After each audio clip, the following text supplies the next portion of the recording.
We're going to call this special meeting of the Board of Supervisors of Ventura County for November 13th. Can we do the roll call, please? Supervisor Zaragoza? Here. Supervisor Long? Here. Supervisor Bennett? Here. Supervisor Parks? Here. Supervisor Foy? Here, let's do the Pledge of Allegiance, please. I pledge allegiance to the flag of the United States of America and to the republic for which it stands, one nation, under God, indivisible, with liberty and justice for all. Okay, real quick, do we have any public speakers? No.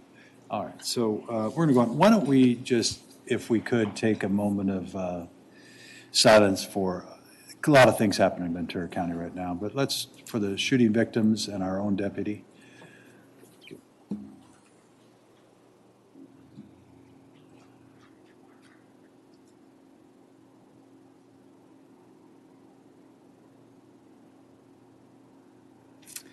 Thank you. Thank you. Okay, Mr. Powers. Thank you, Chair Foy, board members. It's okay. County leadership team and community. As our community continues to grieve for the victims and families of the tragic borderline shooting, on the heels of that, 2 fires started and also threatened our communities.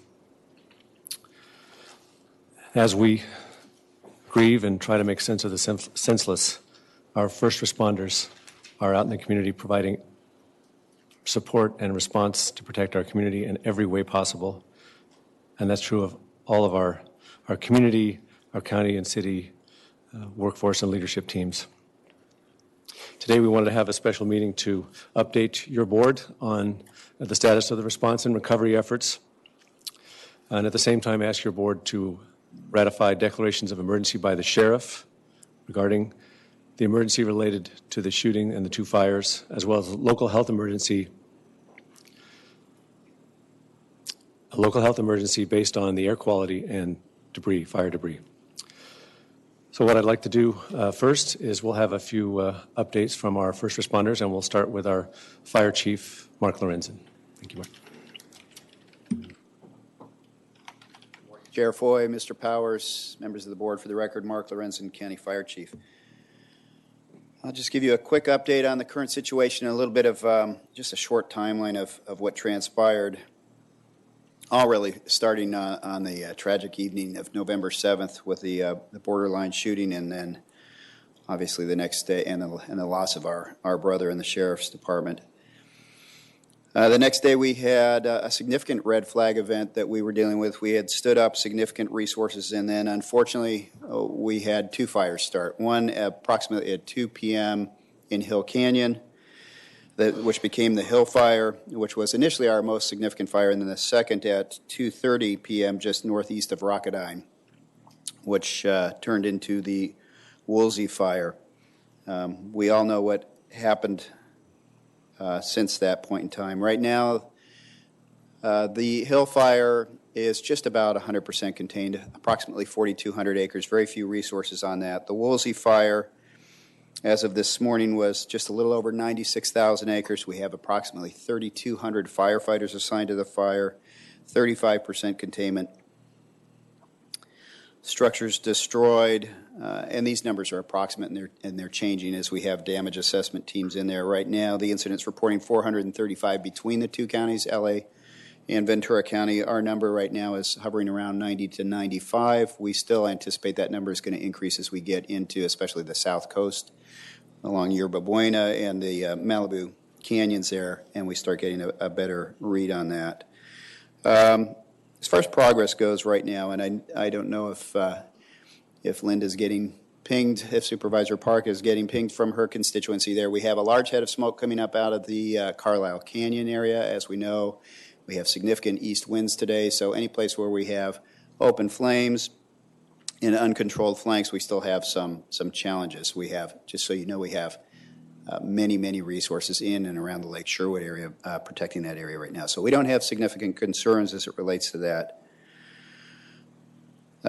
We anticipate, well, the winds will be ending tomorrow, which will give us great opportunity to actually move quickly into full containment of the fire, and then begins the planning for everything else, the recovery, and obviously all of the challenges that go with our hopefully a wet winter, but keeping roads open and keeping communities safe. So, with that, I can entertain questions if anyone has them, or that's the end of my report.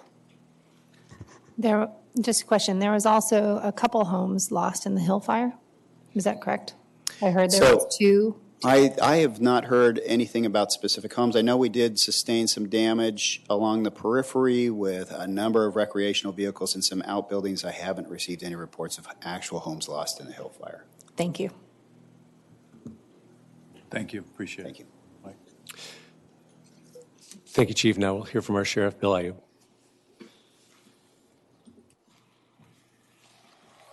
Good morning, Chair Foy, supervisors, Mr. Powers, county staff, members of the public. I'll start with our senseless, violent shooting at the Borderline Bar and Grill. It occurred the evening of November 7th, about 11:15 in the evening, and required a massive response initially from officers, not only from the sheriff's office, but surrounding agencies, Los Angeles, even agencies as far as Santa Barbara responded. And it was an investigation that, unfortunately, or an incident, unfortunately, resulted in the loss of Sergeant Ron Helis, one of our beloved family members with our agency, but also a lengthy, protracted investigation that continues through today at the scene itself, and will continue for weeks and months ahead as we process thousands of pieces of evidence and witness statements and so forth. Currently, we have the FBI's unfortunately very experienced response team for such incidents, with about 50 employees on site that are collecting evidence, digitally diagramming the scenes, taking spherical photography, and just all sorts of scientific measurements to provide us the opportunity to reconstruct the scene in the event that that's needed, but also to give us a clear picture of what happened and hopefully things that will give us insight into why such a senseless act occurred, and maybe perhaps in the future how we can mitigate such things from happening.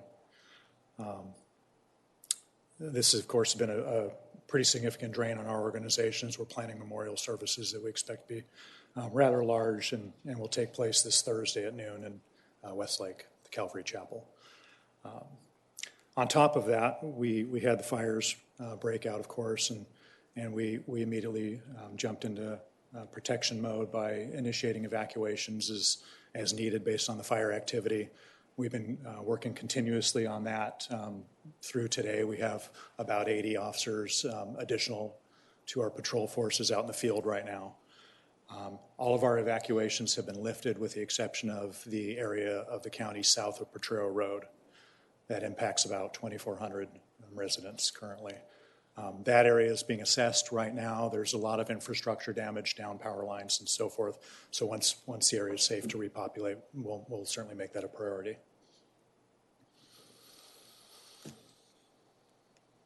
Okay. Thank you very much, Mike. Thank you, Sheriff. Thank you, Sheriff. Appreciate your people at a tough time. And also, what we're seeing out with, I want to say thank you to Supervisor Parks. She gave up her office, her staff, everybody. Now I'm hearing they're going to be out of their office, up to a month or longer, because the FBI, I know the DA, and I just do appreciate your commitment during this time. Gladly. Yeah, thank you. Mike. Thank you. And in response to the tragic shooting, our county family rallied around behavioral health counselors, district attorneys, victims advocates, safety chaplains. Supervisor Parks herself was there to support the families. And want to ask our District Attorney Greg Totten to give us an update on his response efforts. Thank you. Good morning, Chair Foy, members of the board, Mr. Powers and staff, Greg Totten for the District Attorney's Office. Just to give you a brief update on some of the services that are being provided to the victims of the Borderline shooting. On the night of the shooting, shortly after midnight, we began deploying resources both to the crime scene in the way of investigators from our Bureau, as well as victim advocates, to the Thousand Oaks Teen Center. And at that center, we were greeted by Supervisor Parks and a number of members of the Thousand Oaks City Council. And our responsibility there was to work with therapists from behavioral health, chaplains, and members of the Sheriff's Department to have the unfortunate charge of giving death notifications to a number of family members that were there. Since that time, that evening, we have opened with the very gracious help and support of Supervisor Parks, a Victims Assistance Center in her office. And I must say, we literally have taken over Supervisor Parks' Thousand Oaks office, and it has been a godsend, is the only way I can describe it. It's worked beautifully. The purpose of this assistance center is to render assistance to victims with immediate needs and also connect them with advocates from the district attorney's office and other service providers that they're going to need going forward for months and perhaps even years into the future. This center was open not only with Supervisor Parks' great assistance, but also with members of the county family. IT helped us get set up. Scott Powers was also incredibly helpful. The center has been managed by Chief Deputy District Attorney Mike Jump, who probably looks a little tired this morning because he's been literally working around the clock, including on his birthday yesterday, to make sure these victims are properly served. Since opening, we have served a total of 151 direct victims of the borderline shooting. And in addition to that number, another 250 family members and friends of those victims. We have a broad array of partners that are working with us, including the Federal Bureau of Investigation. They have literally 20 agents that work in the victim services arena and are helping us. The Behavioral Health Department, both Dr. John Shipper and Dr. Savette Johnson, your Behavioral Health Director, have just done an exceptional job of providing therapy to these victims and their families. Interface has been there. Veteran Services, the Veteran Services Office has been there because a number of our victims are veterans. Social Security Administration has also been there to provide the beginning of benefit services to those people who have lost parents and other loved ones. The Christina Grimmie Foundation may not be well known to you, but this is a foundation that provides direct financial assistance to victims of gun violence. They've been a tremendous partner and already have wired money to at least one of our victims' families. The Ventura County Community Foundation is there. Vanessa Bechtel actually spent part of Sunday with us at the center, and they are working on providing funding for services that cannot be provided at the county level or the state level. We've got the Victims' Compensation Board from the state of California. They are literally processing claims for funding assistance with funeral and other medical expenditures and approving them on spot, right on scene. Red Cross has been involved. We also got assistance from the Los Angeles District Attorney's Office and the Kern County District Attorney's Office, who sent victim advocates to our center as well. We've had a full complement of chaplains there from various law enforcement agencies. Of course, the Sheriff's Department, the Fire Department have been there. They've used the center as a location to meet with victims' families. We also are anticipating workforce development being there. A number of the people who worked at the borderline bar are worried about employment. And so workforce development is going to be there this morning to provide assistance to them. And we've had literally every single victim advocate from the Victim Services Division has at one time or another been at the center. We've deployed a total of 17 victim advocates over the course of the last 3 days. Just one, if I could just give you one bright story. Saturday night, we typically have been trying to close from 5 to 7 p.m. We have not succeeded on any evening in closing at that time because we've had a number of people show up late, and we continue to operate the center to accommodate them. Saturday evening, a young man showed up who was at the borderline shooting. He was overwrought with the range of emotions that we typically see in response to the extreme trauma that anybody that was there experienced. He was without his phone. He was without his car. He was literally at a loss for the basic things that we all rely upon moving forward. We were able to provide him with a full spectrum of services, with therapy, with a hot meal, and a number of other items of information to help him going forward. By the time he left, the color had kind of returned to his face. He had a little more of a twinkle in his eye and a little more hope in his future. And he made a promise to return the next day, and he did, in fact, return the next day. So that's an example, just one small example of what we're trying to do. Going forward, one of the challenges we have is how long do we keep this center open? How long do we inconvenience? Supervisor Parks, by the way, Venice has been just extraordinary. Your staff has been wonderful to us there. We're going to monitor it through this Friday to see if we can transition more to doing it out of our offices here in Ventura County. We wanted to be close to where the victims are and where the shooting occurred. Going forward, we expect to hold an all-victim forum at some point in the East End. We did that for the Route 91 shootings. It proved very useful in connecting people with services. We also anticipate that we'll be doing group counseling sessions, and we'll need venues for that. We'll be doing those on at least a monthly basis. Sometimes, and this is not our decision, I mean, it's something that all the first responders will have to be involved with, and certainly the victims. Sometimes victims do actually want to tour the scene at some point, and that's a decision point that we'll have to get to with them. Effective today, we are going to be receiving all the personal effects that were left, that are not evidence, but were left at the crime scene. Things like clothing, jewelry, and things of that sort. We're going to be receiving those from the FBI, and then we will begin the process of trying to return those items that have not yet already been returned by the FBI. We think there's going to be tremendous continuing needs as we go forward. I think in the midst of tragedy, the important takeaway for all of us and for your board is that this was an example of the worst kind of tragedy we can experience, the worst type of evil and horror that we can see. But in the midst of that horror, in the midst of that evil, the county family came together and did extraordinary work under very, very difficult circumstances. And I must say, I'm just proud of everyone. This was an extraordinary effort. Thank you. Any questions?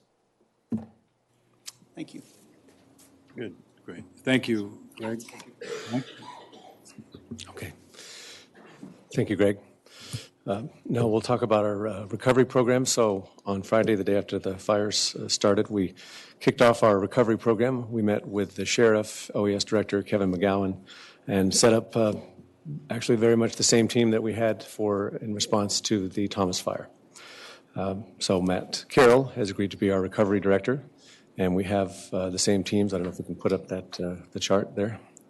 There it is. Matt will be our recovery director. Similar areas, debris removal, Chris Stevens will lead that. Housing led by Barry Zimmerman. Health, Joan Arajo.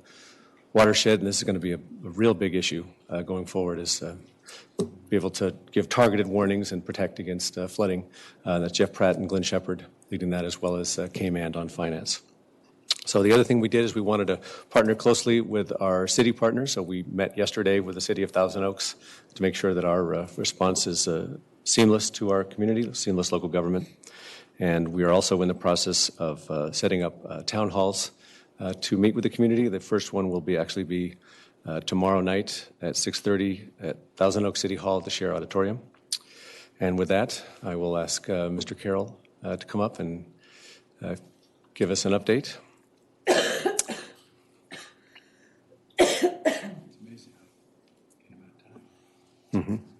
Morning, Chair Foy, members of the board, Mr. Powers, Matt Carroll. And so we'll quickly just talk about some of the highlights. We have brought the Ventura County Recovery's website back up. We've put some initial banner information indicating please register so we can reach out to you and inform you. We've had close to 100 people that have put their name on that, and that was as over the weekend, so I don't have the latest number, but that is up, and we'll be beginning to populate those information as we go forward. We're about to issue a press release announcing the town halls. We have one or two more we're trying to nail down and hopefully get that press release out later this morning. And it'll also indicate that we are not, we're recommending against, we're asking that you don't clear your property out until the hazardous material has been evaluated. And so with that, those are the initial actions. There's a lot. It was a great meeting, as Mike said, with Thousand Oaks. It was close to 3 hours yesterday, and we brought them along as far as what we experienced in the Thomas fires and what they can expect, and they're looking forward to working with us going forward. And I think Mike has also talked about we've outreached to some of the cities, and we're working closely with them as we go forward and offering our assistance as well. So with that, we have a couple of the task forces we want to share with you some specific information. So I'll ask Barry Zimmerman to come up first and talk about the Human Services Task Force and what's going on in that area.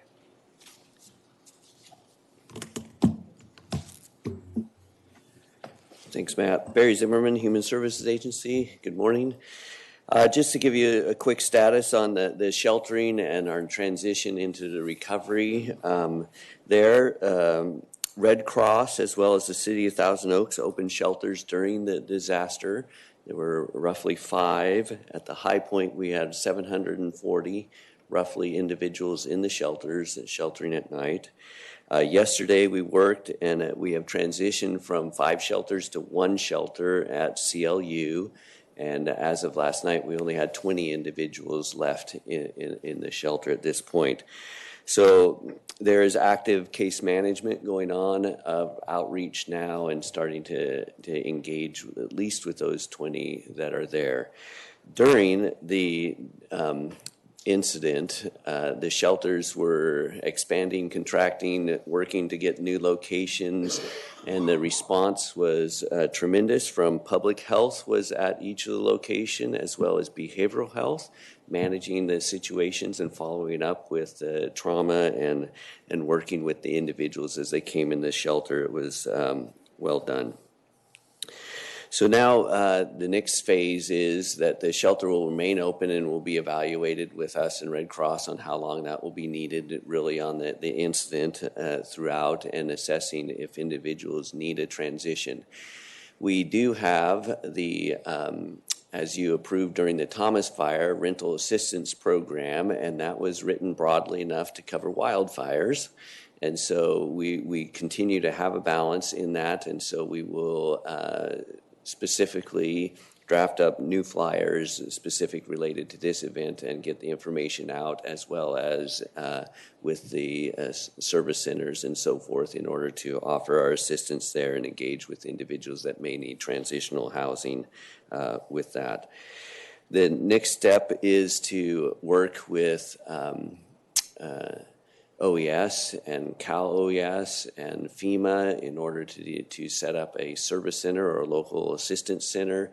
To what magnitude we're evaluating right now, and we're working with the City of Thousand Oaks also to coordinate, where would be a good location in order to best meet the residents' needs, in order to establish a referral system to accommodate the needs that they'll have in securing vital documents, those type things, and what next steps they will take. And so that's where we're at with the housing and mass shelter activity. So thank you. All right. A lot of great work. Thank you, Barry. Next, we'll hear from Dr. Levin.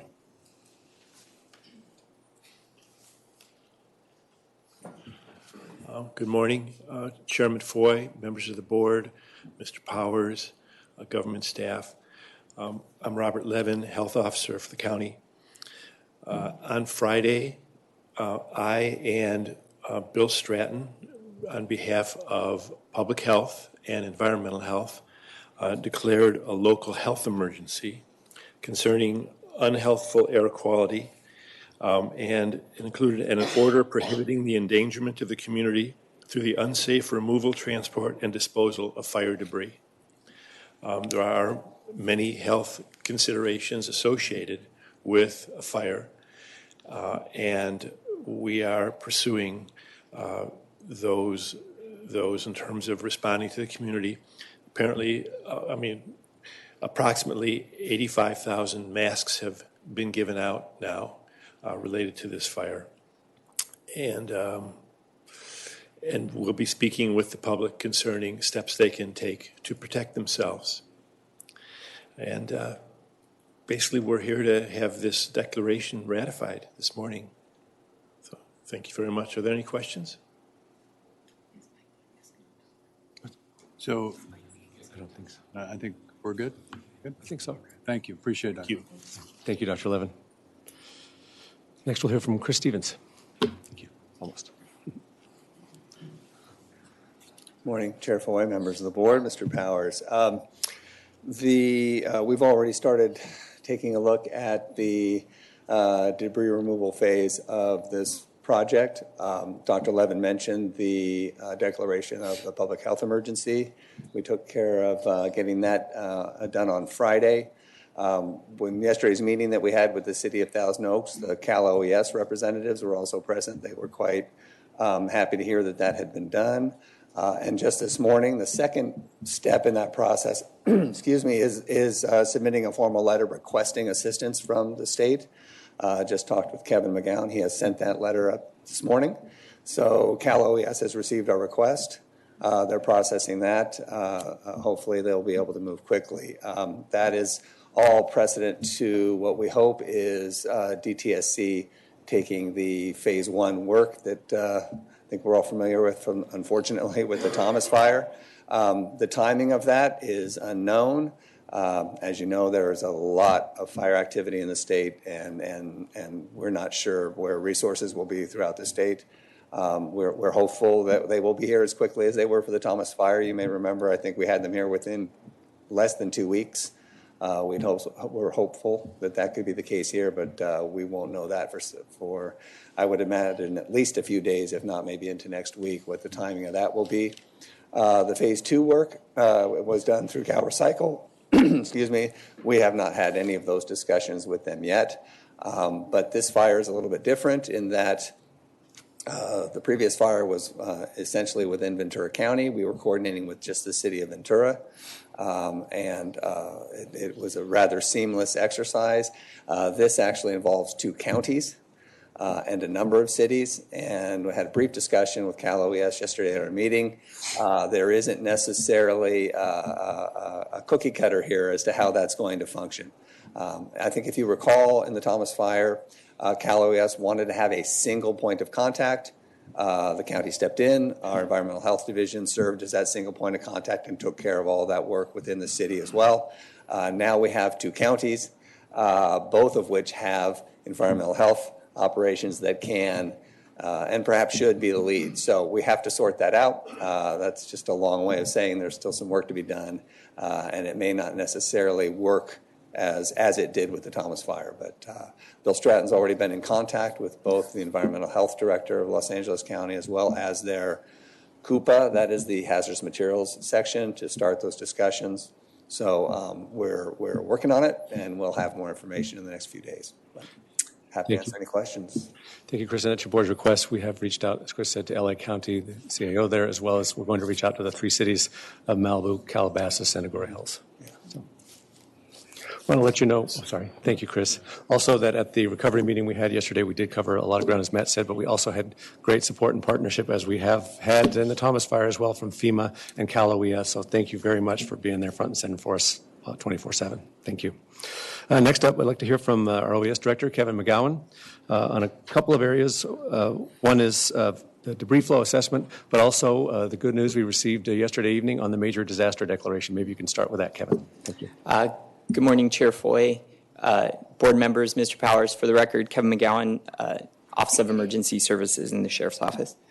I also was asked to provide a quick update on the Santa Susana Field Lab also. So last evening, the evacuation order in the area of Bell Canyon and the adjoining areas in LA County side was released.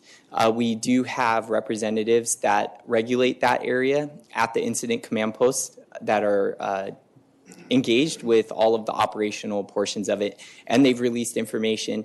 The area currently has different monitoring systems in place that are being monitored by the regulatory agencies, primarily the California EPA's Department of Toxic Substances Control.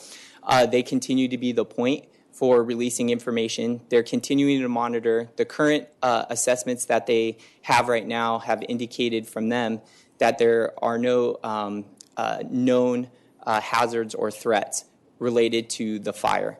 But they're going to continue to actively monitor that and provide information to both us at the incident, the county, and the residents and populations that could potentially be impacted. Any questions related to that? The disaster declarations. Regarding that, my understanding is that DTSC was able to do some limited sampling, and the limited sampling that they have has indicated what you had stated, but we'll be hearing more information as they get better samples. That is very accurate, yes. Right, and our APCD is also involved in that as well. Disaster declarations. So when we proclaimed our local emergency, that was sent to the governor of California to also proclaim a state of emergency, which was enacted the same day. And then really good news last night we got from the president was that that was authorized for a major disaster declaration for both public assistance and individual assistance. So that will engage a bunch of different organizations. We've had a FEMA representative and a Cal OES representative at our emergency operations since the beginning of the incidents. So what's helpful is we've already been planning and staging equipment and resources in anticipation for this declaration. So we're already moving forward on those different initiatives. But the public assistance gives us a lot of resources, financial cost recovery related to the response and emergency protective measures and debris removal programs, so on. And then the individual assistance is going to be the programs that provide eligibility for recovery efforts to our residents and public. Mr. Chair, I'm going to ask. On Saturday, I got an email from the White House from Britt Carter, who is the Associate Director of the White House Office of Intergovernmental Affairs, and she reached out to my office to let us know that the White House was looking for any ways to help us out. And when I contacted Britt Carter, the individual from the White House, she asked me if we needed anything, and I put her in contact to help us out here in Ventura County in Southern California. So I had Britt Carter contact Kevin by email and to share that the president wanted to ask that if anything that we needed, they were there to help us out. So I just also told her that at that time that one of the things they were looking for is a major disaster declaration that happened already. So I just wanted to share that, according to her, that President Trump was willing to help us and was very, very happy that we contacted his office. And I just want to share with you. Do you have any additional information from Britt Carter from Washington, D.C.? No, Supervisor. We were in constant communication. We continue to utilize the different systems that are in place through Cal OES and FEMA as it was related to resources, but we kept them in coordination and contact through that, and it was very helpful just to have that open line of communication. And she says, absolutely, and I by the board members, I gave Britt Carter from Washington, D.C., your name and also Mike Powers' name. So they're there to help and in any way they can. Thank you. Thank you. Thank you. And then the last update is the watershed protection on the recovery side. We have a really robust watershed protection assessment program in place. It's been utilized a lot of times, most recently with the Thomas Fire burn area. We're going to model that same methodology that we used for the Thomas burn area. It consists of staff and experts from our local agencies to include our county geologists, watershed protection, public works engineers, staff.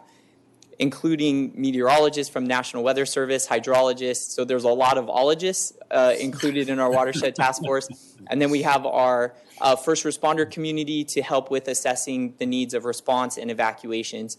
We've already started establishing the organizational structures and the resourcing, and we'll be conducting assessments as soon as this week throughout the entire footprint of both the Hill incident and the Woolsey incident.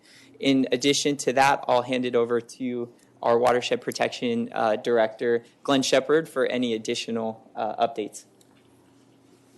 Chair Ford, members of the board, CEO Powers. We had a good session yesterday with the city of Thousand Oaks. So as Kevin mentioned, this process that we've honed last year with the Thomas Fire is just getting underway.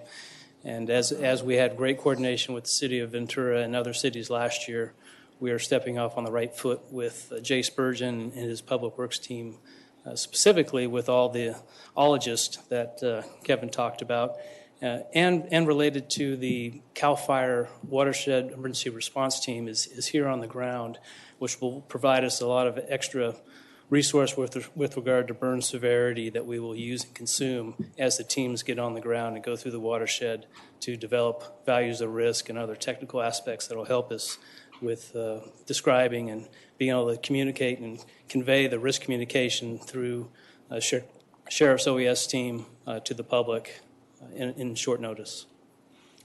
Great.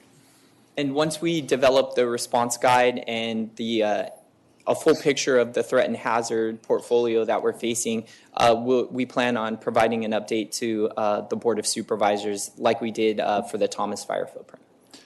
Great. We're happy to entertain any questions. Mr. Chair, and really, I just want to share something else real quick. I got another call from, I understand that Spectrum, the internet was out and television communication was really down throughout probably East County and also parts of Oxnard and down to the beach.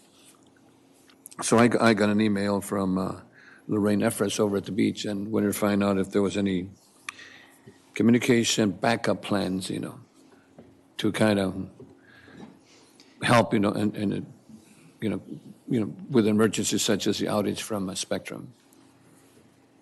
So that's a great question. We always advocate for people, especially during the preparedness phase, to sign up for VC Alert, but to have different redundancies in place. We know from even dealing with what we think of as our most catastrophic threat being earthquakes, that a lot of our technological systems will be impacted. The answer to the question about redundant systems is yes. We utilize the emergency alert system that goes over AM, FM radio stations, the television. We have internet. VC Alerts, multimodal. We also use the wireless emergency alert system that's on the cellular infrastructure. And then when we have these types of events going on, we're pushing out information through all of those. And then I can't state enough how important it is that we also still use our first responders. So on that first night of the fire, we had significant evacuation orders being distributed by all of our law enforcement and fire partners that were out in the field. So I think we cover the entire spectrum of what's possible and available out there currently in notifying the community. And that's in our website.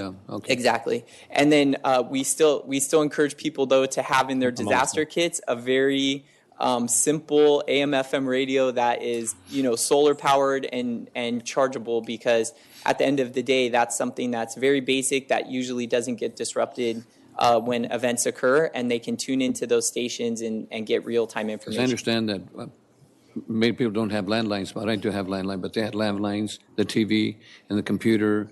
Everything was down, with Spectrum. Just sort of, The one thing I would like to hit, and we were hearing this, and if we can make sure that the public knows as well, is that our utilities can't go in to fix things until it's safe for the workers to go in.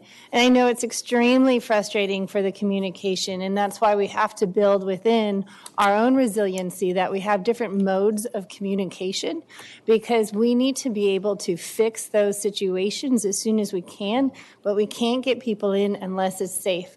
So even on the evacuations, if it's electricity, if it's gas and so forth, we ask people to stay out of the areas for their own safety. We understand there is an inconvenience. You know, there was a time where we didn't have internet, if anyone remembers that, and we lived. Our personal safety is really the key issue there. And I understand, I mean, all of us have had this happen at time for time, but I do want to stand up for the utilities in stating that they are trying to help our community as quick as possible. I apologize for any inconvenience that anyone had in any of these disasters, but that we are actively trying to be there. And I've seen the same people that were doing the utilities at the Thomas fire, gave them big hugs as soon as I saw them for this item. So I just want to make sure that people are clear on that item. Thank you very much. She was really appreciative. It wasn't more of she wanted to watch TV or use the internet, more of a safety. Do we have to move out? Do we have to evacuate? Even though it didn't happen here in Oxnard, but we had a lot of smoke. But that was her concern more than I want to watch TV or use the computer. It was more of a safety issue. But anyway, thank you. As Supervisor Bennett said, it's time to get your transistor radio out, make sure it has batteries. That's a good point. I think so, right? That's right. That's a good test. Yeah. Mm-hmm. Ms. Powers? Okay. Thank you, gentlemen. There are many facets to the recovery, as your board well knows. I'd like to ask our Treasurer Tax Collector to come up and talk about some relief they're planning to offer for property owners. Thank you. Relief for everybody? Good morning. As you know, there's a tax payment due on December the 10th. Friday, Mr. Goodwin and I, the county assessor and I, agreed that today we would put up on our respective websites notifications on my website especially that we will accept applications for penalty and fee waivers for fire victims and fire evacuees and first responders for late, if they need to make late payments on that first installment. And of course, it's my personal experience that it takes more than a month to get your financial affairs in order if you've been completely burned out. So we will consider those applications for a lengthy period of time. On the assessor's website, and I'm sure that I know that on my website and probably on the Auditor Controller's website as well, there will also be a link to the emergency request for reassessment of property that was secured property and, for that matter, unsecured property that was damaged or lost completely as a result of these fires.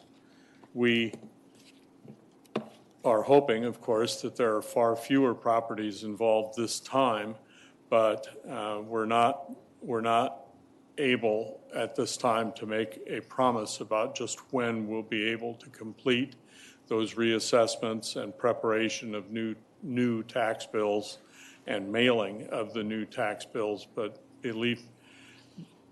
I hope you'll accept that we will work on that as hard as we can so that there is prompt tax relief for the people who are involved. So later today, especially assuming that you do proclaim a local emergency within the powers of the board, that we will have that up on all of the relevant websites and on the social media platforms that we also use. So thank you for your time. If I could ask you real quick. So I got my tax bill from you and it was burned in my property and it's gone. I'm busy with all this stuff over the next few months. I don't send my tax bill in. You're not going to penalize me. I have to come back and make some application at some point that I lost my home, right? Or my property? Yes. Okay. Now, the assessor, that's for the waiver of penalties and fees, and for that, you have to ask. So we'll have... And I'm just saying, if some people may not be even thinking about it because of so much else going on. It doesn't matter when it comes, if it's 2 months from now? True. Okay. They might get a notice of late payment in the mail in the meantime, but they may not have a mailbox. Certainly prompt the phone call. Yeah. And yes, we'll accept all the applications, review them on a case-by-case basis, and try to help people out who've got these problems. And I expect that we will continue receiving applications all the way through the second installment in April. Great. Appreciate it. And I think we should be probably looking for the state and asking, like we did with the Thomas Fire, on the property tax backfill. Maybe that will be helpful for the county as well, along with the refund for the education. Thank you. Thank you. Thank you, sir. Thank you, Your Honor. Just a couple more items real quick. We talk about the wonderful work that HSA and Red Cross did on the shelters, but also there were shelters for our four-legged friends as well. And I really want to recognize Animal Services. Amazing job they did. Small animals at Camarillo and Simi Valley, but many large animals, almost up to 200 at the fairgrounds. And that was a task also getting them from their locations in the midst of the fire to the shelter location. So Animal Services 24/7 has been doing a great job. Lastly, of course, our community is so resilient and supportive. They want to donate and they want to help. And we are designated the Ventura County Community Foundation as the place to go for donations. You can see the spot on their website there. So that, again, that's the Ventura County Community Foundation. And also to just warn that there's a lot of scams out there that we're hearing. And yet that's another reason to go to a really reliable community organization like VCCF to alleviate that. And last I would just say is, as I think you can hear, this is a very challenging time for our community and our county family, and our county family is rallying around action-oriented, basically doing a whatever it takes to get it done attitude. And I appreciate their support and your board's support as well as always. Thank you. All right. Well, interesting times.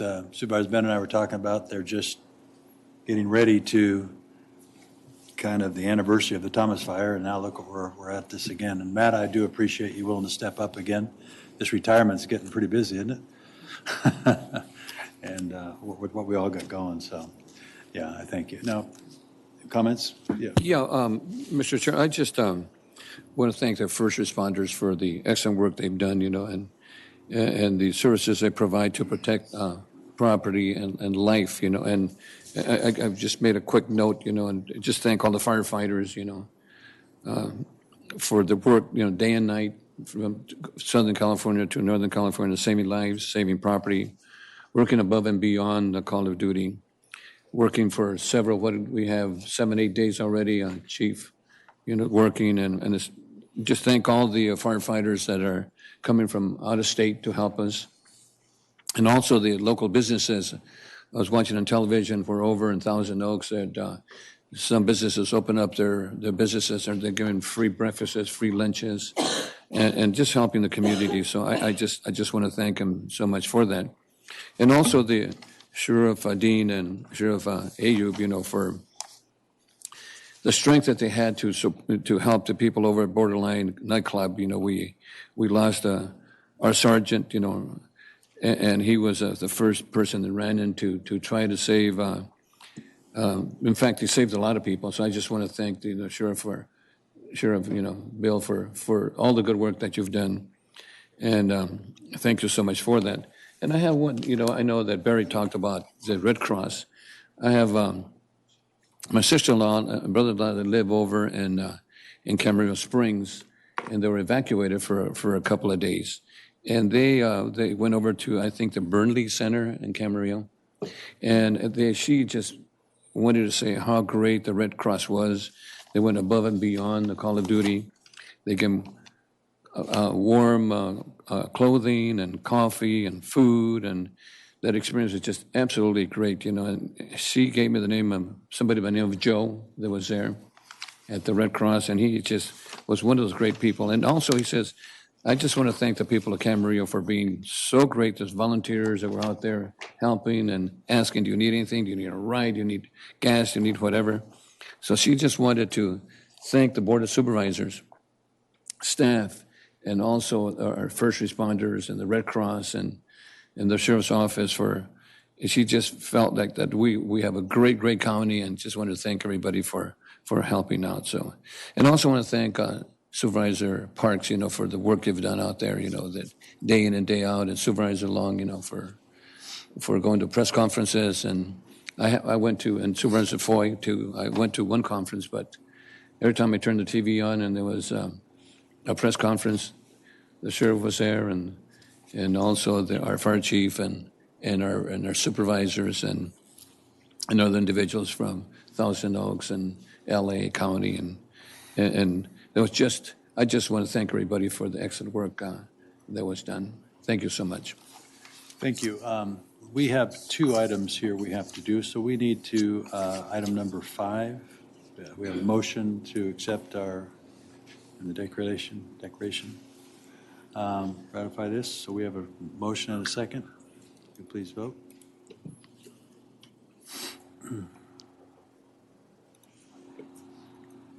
If I could just, I really do appreciate everybody in the room here and all those that are out in the disaster. When I think of Ventura County, I think of being resilient, strong community. Everyone I talk to has been affected by this. It's not a circle of 6. 6 degrees of separation, it's 2 degrees of separation. And from the procession of Sergeant Helis, where all of our students and everyone just lining up the freeways, to a few hours later to be evacuating, to be trying to figure out how they help, from the food kitchens to the money donations to people dropping off things at the CP, from our first responders just turning around and saying their families don't come first right now, and that the community does, is just simply amazing. I am extremely humbled by everyone that just steps up, no matter what else is going on in their life. And I just want to say thank you. Thank you for everyone. We have been working also with all the different cities in the Los Angeles County, and it's more of one team versus just being an I. And I think we're very lucky to be where we are living, and I just want to say thank you very much.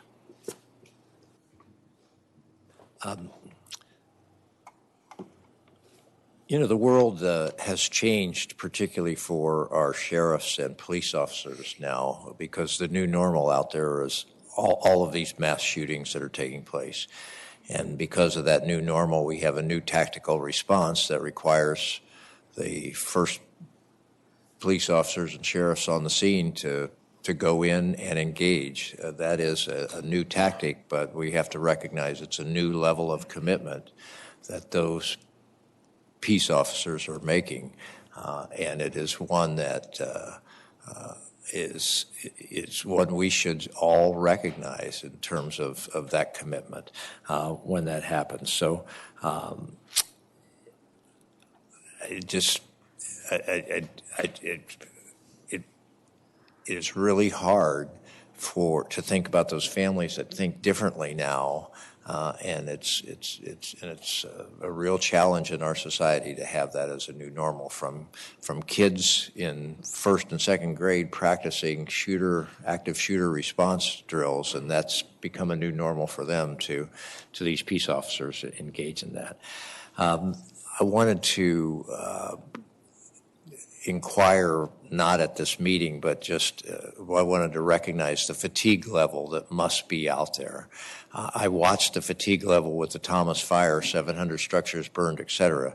This is far greater, because to be up all night that night before on Thursday night with the shooting, and then to have this hit right afterwards, I've just seen it from every one of you that are out there. I saw it in your faces then, and I still see it in terms of fatigue level. And so I want to say thank you to all of the first responders, the firefighters, to be out there in that equipment in this dry heat with those winds coming, and to be exhausted, dehydrated, and still just realizing you have to go, you have to move, because if you don't, the structure takes off, and then you could lose a whole neighborhood.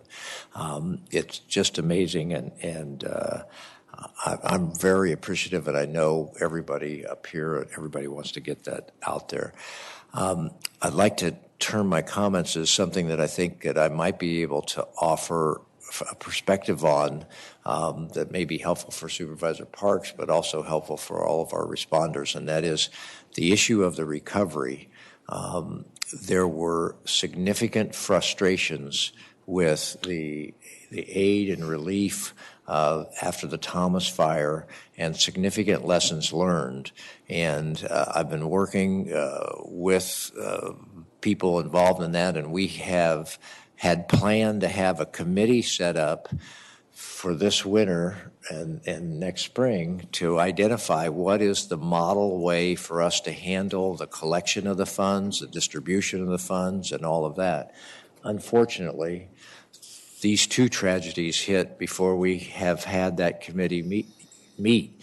And so a few things that I would offer, I really would encourage that as much coordination as you can have through one agency as possible. That is the far better way to do this. We had the problem with multiple agencies all doing multiple fundraising with multiple people with multiple lists of who was getting the money and who was getting the help and the assistance, and it just created an awful lot of confusion. So I really welcome the fact that the Ventura Community Foundation has been willing to step up and say they'll be the coordinator of all of this. It doesn't mean other agencies don't get involved, but I would strongly encourage those other agencies to get involved in coordination with Ventura Community Foundation rather than having separate efforts going on. You'll find it's much better for everybody to have that and to have a coordinated list. You'd be surprised how long it took, many months before there was real coordination of any kind of list of who was receiving the money, who was giving the money, and all of that. The final thing I just want to say is in the midst of the recovery effort, when we had the community meetings, they were tremendous bonding moments for the community. They really helped our community come together. And while we were having one of those meetings, the coordinator of the debris removal talked about how in Lake Tahoe, where they first came up with the idea of the state coordinating all the debris removal to make sure that they could protect Lake Tahoe, he said, you know, the silver lining that came out of that was that those people in Lake Tahoe now today are far more bonded as a community than they were before. And I would offer to you that same thing's happening in Ventura, and that can certainly happen here in your communities down there. And I wish you well as you bond the community together with this collective effort to try to recover from this. So thank you to everybody involved from the top. The CEO coordinating it, the sheriff and the fire chief, and all the department heads that are out there stepping up and putting aside their own self-interest and trying to coordinate. I really appreciate it.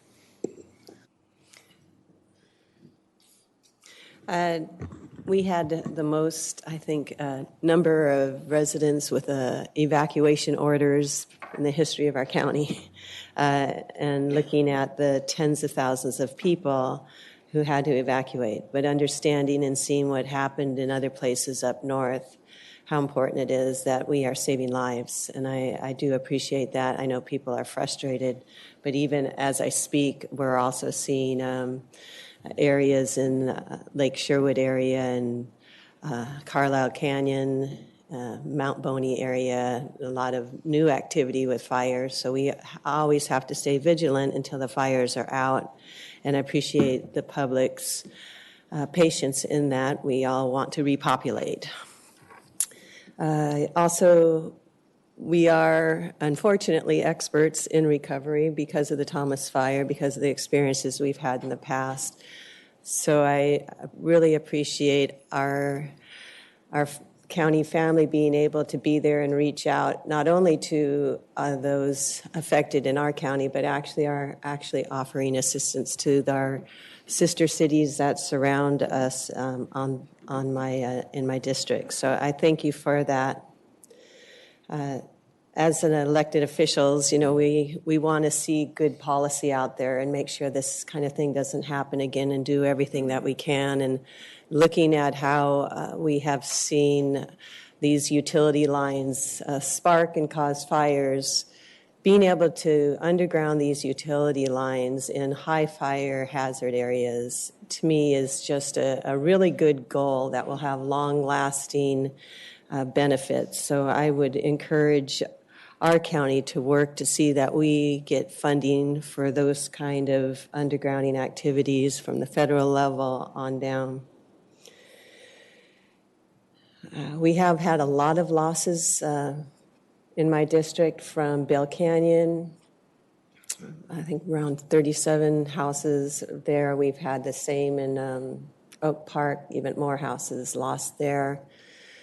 The Yerba Buena Malibu area, we're still looking at the number of houses that we have lost there. And nearby, our sister city in Westlake Village has been hit hard too, Calabasas, Gurry Hills. So everything that we have, we are giving. And I just thank the firefighters, first responders who are able to do some amazing work. If you see these areas, and I have toured them, you see how they have saved neighborhoods by stopping flames right up to houses. And it's just incredible hard battles they have fought, and they have succeeded saving hundreds of homes for the ones that unfortunately were lost.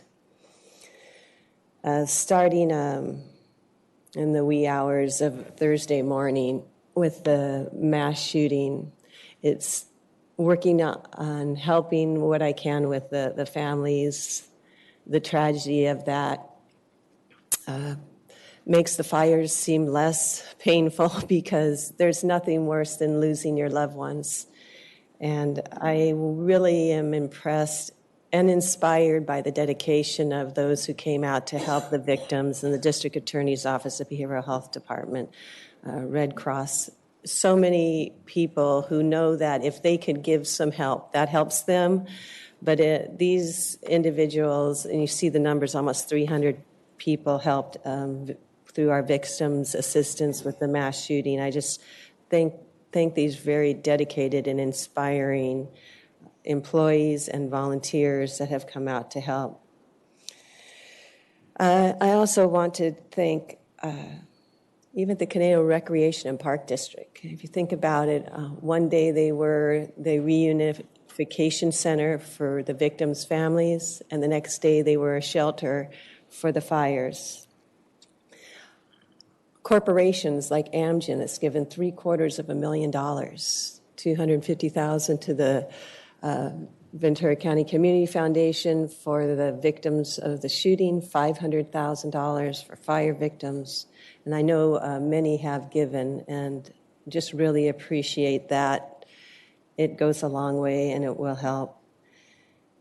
And then when I look at the shooting victims, again, as policymakers, and what can we do to prevent this? Keeping guns out of the hands of people in a mental health crisis. What can we do to better coordinate to ensure that that doesn't happen? The state of California has already passed laws against these expanded magazines that allow for the kind of tragedy that we saw at the borderline shooting. How can we get this stronger so we don't have the ability for individuals to get these? You don't want people to die in vain, and they have given so much, the most beautiful young people and others, and particularly I want to say Sergeant Ron Helis. He went in there to save lives. He gave the ultimate sacrifice. He is a hero, and I would like to take a moment and list the names and ask that we close in honor of Sergeant Ron Helis, Cody Hoffman, Justin Meek, Elena Housley, Sean Adler, Christina Morissette, Noel Sparks, Jake Dunham, Blake Dingman, Telemachus Orphanos, Dan Manrique, and Mark Mesa Jr., and I met many of the families, give them hugs, and our community is lesser for their loss. And with that, I'd ask that we close in honor of those individuals.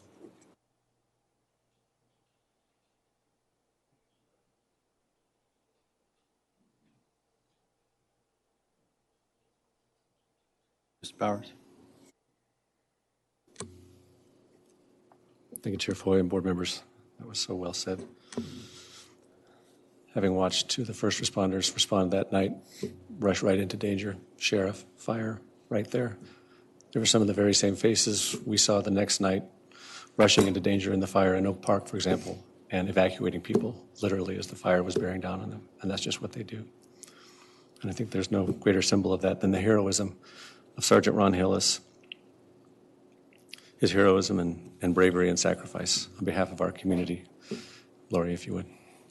And then the community's response to that, you could see how powerful it was and how much each member of our community wanted to come out and recognize and say thank you for his sacrifice for our community. Thank you.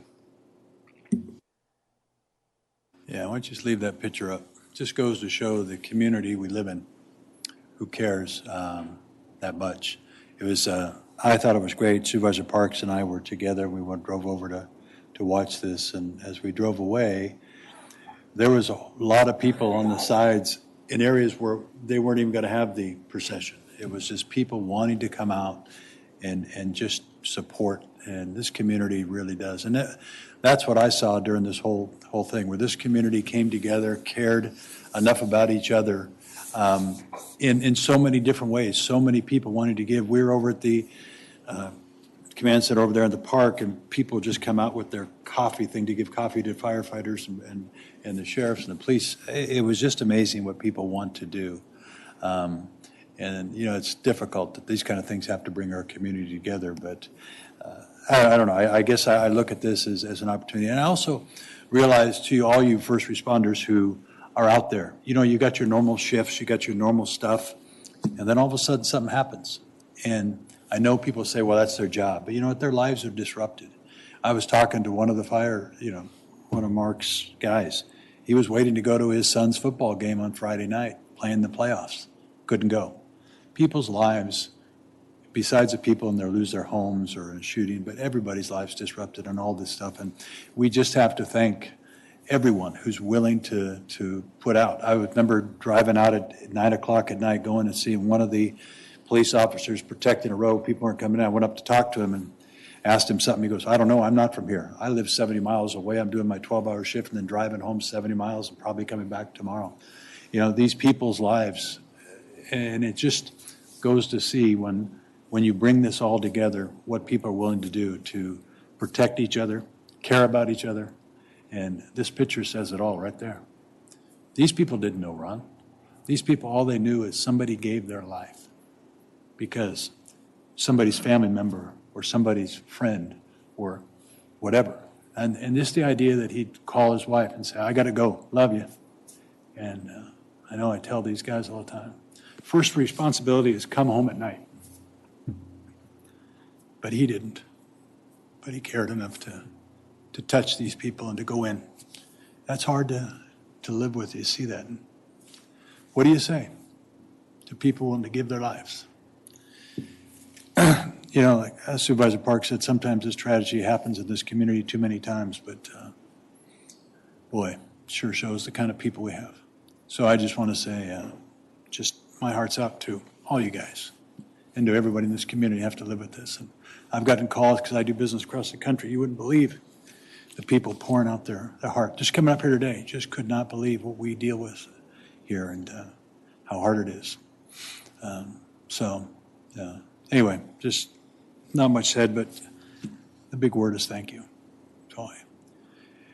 And I know what everybody's going to have to go through now to continue this process. And I know, Mark, you've still got a lot more going on with these wins today. We don't know what the end of this looks like yet. And all the, people that are going to be out protecting us all. So thank you. All right. Again, thanks for putting that picture up, Mike. All right, we got one more Yeah, you want to move that? Actually, yes. We have a motion and a second and a vote. Okay. And item 6, I think the board letter speaks for itself. Happy to answer any questions. Yes, as we did this before. Yes, thank you. So, we have another motion? I already did that one, I was saying, yeah. This is 6, we did 6, you're right there. Okay.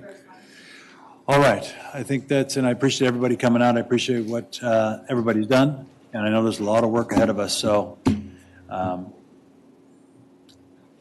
you always perform well. Thank you. We'll adjourn.